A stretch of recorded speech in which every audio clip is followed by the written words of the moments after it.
కాంగ్రెస్ సర్కార్ రైతులను పట్టించుకోవడం లేదన్నారు మాజీ మంత్రి హరీష్ రావు. నల్గొండ జిల్లా గుర్రంపోడు మండలంలో బీఆర్ఎస్ కార్యకర్తల సమావేశంలో పాల్గొన్నారు.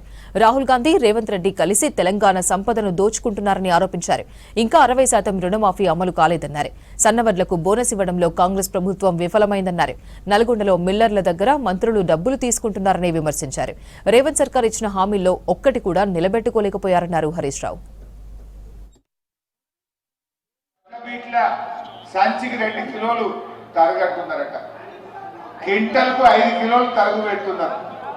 అంటే బీట్ల 5 కిలోలు తరుగు, రైస్ మిల్ కారిపోతే మళ్ళీ 2 కిలోలు తరుగు. అంటే ఒక క్వింటాల్ మీద 7 కిలోల తరుగు పెడుతున్నారు, గోస పెడుతున్నారు అని చెప్పి ఆయన చెప్తా ఉన్నాడు. వారం రోజులైంది వడ్లు కొనే దిక్కు లేదు అంటున్నాడు. వడ్లు కొట్టలేరు, కొనుమంటే 5 కిలోలు తరుగు అంటున్నారు. మొన్న ఎస్ఎల్బిసి టనల్ కూలిపోతే కూడా అదేదో టూరిస్ట్ ప్లేస్ పోయినట్టు పొద్దుగాల్లో మంత్రి, సాయంత్రం మంత్రి. ఆ టనల్లో ఇప్పటికీ కనీసం 100 మీటర్లు కూడా చేయలేదు. మాటలకు ఎక్కువ, చేతలకు తక్కువ.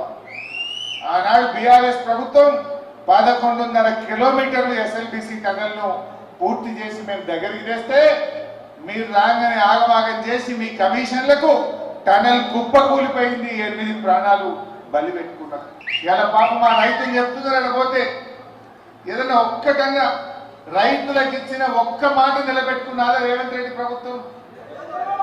వరంగల్లో రైతు డిక్లరేషన్ అని రాహుల్ గాంధీని పట్టుకొచ్చి చెప్పిండ్రు. మేము రాగానే ఎకరానికి 15,000 రైతు బంధు ఇస్తామన్నారు, పంటల బీమా ఇస్తామన్నారు, అన్ని పంటలకు బోనస్ అన్నారు. ఒక్కటన్నా అయినాదే రైతు డిక్లరేషన్ కాటగలిపింది. గవర్నమెంట్ వచ్చింది, రాగానే రుణమాఫీ చేస్తాము అన్నారు. మొదటి సంతకమే రుణమాఫీ అన్నారు. రేవంత్ రెడ్డి ఇట్లా గట్టిగా ఏ ఊరికి పోతే ఆ గుడి మీద ఒట్టు పెట్టిండు. 15 ఆగస్టు కల్లా రుణమాఫీ పూర్తి చేస్తా అని 101 దేవుళ్ళ మీద ఒట్టు పెట్టిండు. అయిందా రుణమాఫీ? ఇప్పుడు రైతు చెప్పిండు మాకు, ఇప్పుడు సార్ నాకు రుణమాఫీ కాలేదు అని చెప్పి.